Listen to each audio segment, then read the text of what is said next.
ఇది peak point Penugonda fort.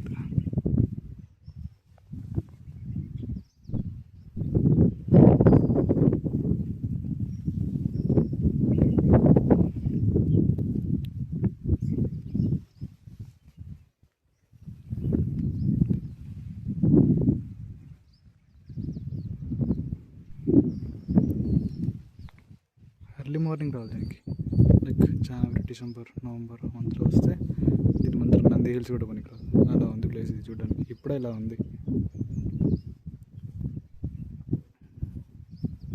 But ఇది బెంగళూరు నుంచి 150 కిలోమీటర్స్ ఉంది. హార్సీ హిల్స్ ఉంది, పెనుగొండ ఫోర్ట్ ఉంది, నంది హిల్స్ కూడా ఉంది. మొత్తం పెనుగొండ మొత్తం కనిపిస్తుంది. కానీ ఊరు ఇటుపక్క లేదు, అటుపక్క ఉంది, ఆపోజిట్లో ఉంది, అది కనిపించట్లేదు అంతే. ఇక్కడ హైవే కూడా కవర్ అవ్వట్లేదు. ఎన్నెన్ని రివర్స్ ఉన్నాయో అని చూడొచ్చు బాగా.